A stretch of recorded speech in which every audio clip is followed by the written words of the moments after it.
Let's talk about motivation. Now, a lot of people struggle with finding the motivation to make whatever change it is that they want to make in their life. Now, that's whether it's to lose weight or clean up their diet or start an exercise program or whatever health goals that you might have. And the question that I hear all the time is, how do I get motivated to do this? And more importantly, how do I stay motivated? How do I stick with it? Because most of us have had that experience of being really committed to something at the beginning, and then somewhere along the way, we just kind of fall off the wagon. We were really excited at first, but we quickly lose that excitement and just kind of stop, which can be really frustrating. And many people will think that there's something wrong with them for not being motivated enough.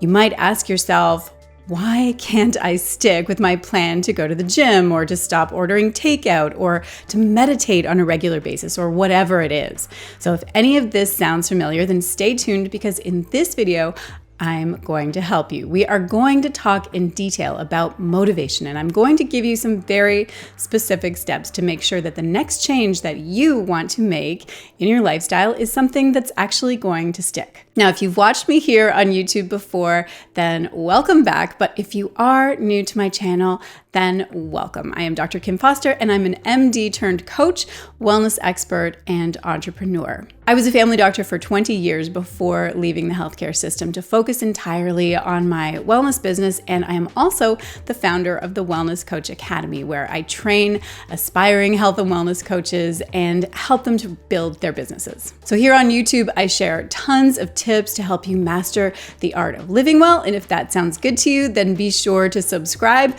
because I upload new videos every week. The other thing that I would love for you to do is to download the brand new guide that I just put together on morning routines. It's called the Ultimate Morning Routine Menu, and it's a collection of all the activities that you might want to incorporate in your morning routine. And the idea is that you get to pick and choose the specific activities from the menu that are going to work best for you when it comes to setting the tone for your day, nobody else's. And this is a menu of items to choose from so that you can, mix and match and really craft your own perfect routine. And it's free to download that PDF. Just go ahead and use the link in the description box. Now, let's get back to talking about motivation. So first of all, what is motivation? Well, motivation is the driving force behind somebody's actions. It's what gives us the energy and the direction that we need to pursue our goals and aspirations. But basically, it's a feeling. You can feel motivated to do something, or you can feel not very motivated. And the question is, can you control your feelings? Can you increase the feelings and the emotions that you want to have more of, like motivation? Or are feelings something that you really can't control? They just happen to you and there's just nothing that you can really do about them. Well, I want to make the case that feelings are absolutely something that you can control and influence, including the feeling of motivation, but maybe not in the way that you think.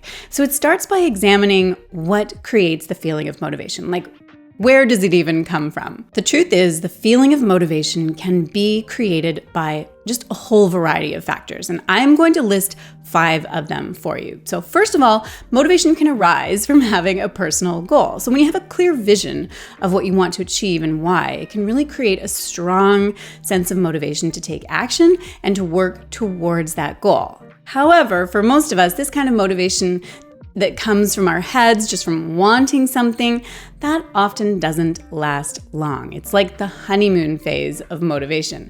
And we are going to talk more about that in just a bit. But number 2 is that motivation can also be triggered by positive reinforcement. In other words, results. When something good happens as a result of your actions, that creates a sense of satisfaction and increases your motivation to keep going and to keep doing whatever it is that you did to get that satisfying positive reinforcement. Motivation can also be triggered by negative reinforcement, and that's number 3. If you have a fear of something really bad happening or a negative consequence, especially if that consequence feels really real for you or you've actually experienced it, then that can create a strong motivation to avoid that consequence. Number 4, the feeling of motivation can also be increased through support and encouragement from other people. We are social creatures after all, and when we get support from the people around us, that can provide a boost of motivation. We all tend to feel more confident and capable when we know that other people are rooting for us and supporting us through something. But I think that the most important thing that can create or influence motivation is our own thoughts and beliefs, and that's number 5. In fact, with all of the previous factors that I just mentioned, the feeling of motivation doesn't really come from those specific situations, but it actually comes from the thoughts and the beliefs that we have about those circumstances. That's what creates that feeling of motivation. So take the social encouragement one. What is it that happens when somebody sees us go to the gym and says, "Way to go, keep it up," and they're smiling, they're encouraging and supporting us? How does that actually translate into motivation? Well, it creates a thought inside your head. That thought might be, I'm valued. I'm doing something that's worthy in the eyes of another person. And maybe this is somebody that I care about. And that means that if I keep doing it, I'll keep having this value and worth in their eyes. And I like that. That feels good. I am going to keep doing it. Now, just to be clear, that thought that you're having, whatever it is, you're probably not consciously aware of it, and you're not thinking of it in those explicit terms, and it happens in a millisecond. But that's absolutely what has triggered that positive feeling, those good vibes, and that's what gives you that boost of motivation to do that same activity again. Now, it gets even more interesting when you realize that this particular thought of I'm valued in this example is not going to be universally experienced by everyone. Some people might have a different thought when they receive social encouragement from the exact same person. So let's say that they don't actually value the opinion of that particular person, or maybe they don't even really like them. So they're not going to have the same thought, and it won't have the same effect on their motivation. What this means is that it's possible for you to have a different thought in response to something, and different thoughts will result in different feelings. So when I said that you have the power to control and influence your feelings, the way that you do that is to change the thoughts and the beliefs that you're having about something. It's very difficult to change your feelings once they're there, but your thoughts are optional, and they are much easier to consciously change than your feelings are. And that is where all the juicy work happens. So this is actually a much bigger topic that I would absolutely love to make some future videos about, diving into the concept of choosing your thoughts so that you can influence your behavior and change your life, basically mindset work. And if you're interested in learning more about all of that, then just let me know in the comments below this video. But for now, I just want to get back to talking about motivation specifically, and the particular problem with motivation and why it causes us such trouble. Because the main problem with motivation is that it's usually very high in the beginning of any new venture, and then it very quickly lags, as I mentioned before. But why is that?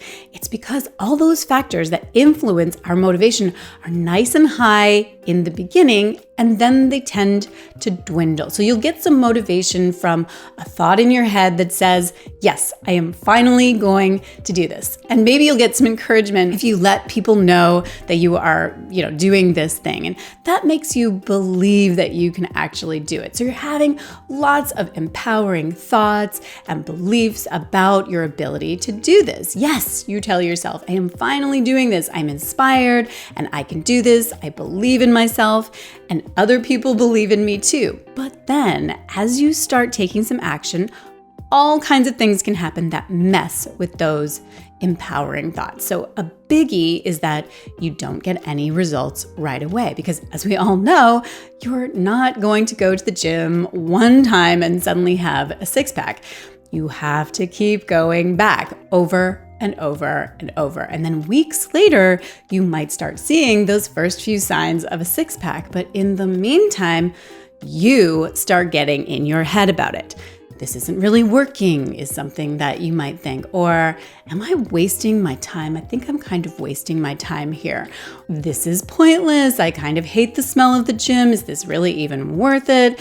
Is it even possible for me to do this? Or am I just going to quit like I always do? If I'm honest, I'm probably not going to stick with it in the long run. So what's the point of even going today? Or who do you think you are anyway? Chris Hemsworth, you're never going to have that kind of body. So you might as well just give up now and save yourself all of that wasted time and effort.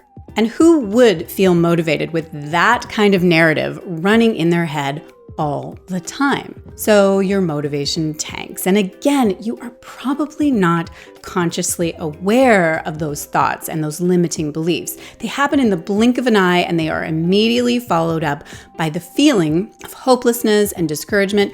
And that is what you do become aware of, that feeling of, I don't really want to do this anymore. Now, your thoughts may be quite different from those thoughts that I just kind of like made up off the top of my head. But whatever your particular thoughts are, they are absolutely going to affect your feelings and whether you actually do the thing or not. However, if somehow you can stick with it and keep taking action through that first phase, then we start to see the first couple of results. If we're talking about making health or wellness changes, there's almost always going to be a delay in those results. But when we do experience those results, like maybe we're sleeping better, or we have a bit more energy, or somebody gives us a compliment on our appearance, and that feels really good. And that gives us that boost to our motivation meter, and that changes the internal narrative in our heads. We start thinking things like, this seems to be working. Maybe I can do this after all. And so that gives us that inner, deeper feeling of motivation and really keeps us going. So the next question is, how do we get through that danger zone where that initial high has worn off, but before the deeper motivation that comes from seeing results actually kicks in? Well, I like to talk about creating bridge motivation. Just like we need bridge financing sometimes if we have, a short-term need for a cash injection to make an investment or something, bridge motivation is similar. It's just to get us over that danger zone or the valley where your motivation has dipped, but before you actually start to see and feel results. So how do we create this bridge motivation? Well, it has to do with becoming aware of those thoughts that we're having at the time, and then choosing the thoughts that you want to have during that time to really get you through to the promised land of the results that will give you more inherent motivation. So if you identify that you're having a thought of, this isn't working, this isn't making a difference, then it might be a matter of consciously replacing that thought with something that is much more empowering, such as, this isn't making a difference yet. Sometimes just that one little word can be all the difference in the world. It's a signal to your mind. Don't expect changes at this stage. We're just not there yet. Another strategy that might help is to focus on the immediate results and the immediate rewards versus only focusing on your long-term outcomes. So say you want to stop eating takeout so that you can lose 10 pounds. Let's say that is your goal. And it's hard because you're having to cook more at home. It's just not something that you have done a lot in the past, so you don't really feel like you're a great cook and so on. And the reward of those 10 pounds lost, they are a long way away. So you might get started, but pretty soon start thinking, what's the point? It's just so much easier to just order takeout. But I want you to try to focus on the immediate reward of what happens when you make just one meal at home instead of ordering takeout. So how does that feel, and what are you thinking about it? So instead of thinking, oh, this is so time consuming and it's just not going to make a difference anyway, try thinking something like, I'm learning a new skill, and that actually feels pretty good. I'm still not very good at cooking yet, but I'm a little better than I was before, and that's a good thing. Or make it a more pleasurable experience so that it becomes more inherently rewarding. So choose a playlist for cooking to, and try to have a nice, clean kitchen to work in, and really immerse yourself in the pleasure of it. For me, cooking dinner is actually an act of self-care. almost as good as having a nice long soak in the tub because it's creative and relaxing, and my family mostly leaves me alone in the kitchen. So I listen to music or a podcast, and at the end, I feel really great about producing something for me and my family that tastes good and that supports our health. So if that's your approach, then choose the thoughts that support that and give you motivation. Say to yourself, cooking dinner is one way that I relax at the end of the day. Or cooking dinner is a fun and a creative outlet for me. Again, you get to decide what works for you given your particular situation and the kinds of things that feel rewarding for you. And if you can find that bridge motivation that gives you that oomph in the moment without waiting for the delayed rewards of your longer term goals, then before you know it, you will be at your long-term goal. It will have happened. So remember that despite your best efforts, motivation can absolutely ebb and flow. It's really important to be patient with yourself. There are definitely things to do to increase your motivation, but the truth is, motivation can be kind of unreliable. It's fleeting, it's fickle, and sometimes it will just abandon you when you need it the most. But it's knowing that motivation is unreliable that leads me to my very next point, which is, do you even need motivation in order to make a change? Motivation is great when you're feeling it. It makes it really easy to make the choices that will support your goals. But the question that I want you to ask yourself is, do you need motivation in order to make a change? So in other words, what are you making it mean that you don't feel motivated to do something? What is the story that you're telling yourself about what's going to happen when you don't feel motivated? And here's another question that I want you to really think about. Are you letting yourself off the hook because you don't feel motivated? So these questions are designed to kind of detach you from needing to feel that buzz of motivation in order to do what you said you were going to do. Could you just do it anyway? Think about all the things that you do in your daily life. Do you do all of them because you feel motivated to do them? Or do you do some of them because, you're just used to it? It's a habit. Do you stop and analyze whether you feel motivated to do all the things that you do throughout your day? Do you think, do I feel like doing the laundry? Am I motivated to do the laundry? Or do you just kind of do it because it needs to be done and you're not overthinking it? This is what I'm trying to get at with expecting or counting on motivation to work out, for example. Is it possible that you're giving yourself way too much opportunity to not work out because you're analyzing your motivation and assessing your level of motivation? Do I feel like doing this? Am I really motivated to go out for a walk today or go to the gym? Or could it be I'm just doing it because that's what I do? No overthinking it, no making it mean anything if you don't necessarily feel like doing it right at that moment. Could you find a willingness to just take action even when you're not motivated? So an example here is my personal use of intermittent fasting. So I have talked about this on prior videos. I have an eating window of 12 noon to 8 p.m. That's when I eat my meals, and outside of that time, I don't eat. But each morning, I don't go through a whole decision process. Do I feel like fasting this morning? Or maybe I really want to eat after all, and agonizing over the decision and trying to gauge how motivated I feel or how much I want to eat or not eat. That is just giving my motivation level way too much power. And as we've talked about, motivation can be a fickle beast. It's just no deciding needed. I just don't eat before noon. I have lots of water. I have my coffee. I have tea, but no food. It's not a big deal. It's actually quite simple, and I don't require motivation to make me follow through. It's just what I do. By the way, if you're interested in learning some more about intermittent fasting, then go ahead and download that free guide that I put together with my top 10 tips for getting started with intermittent fasting. And you can find the link in the description box. Okay, so that brings us to the end of this video. Just to recap, so we talked about what motivation is, and then we talked about the things that can create more motivation. And of course, there are several factors that increase motivation, but it all really comes down to our thoughts and what we're making those things mean in our heads.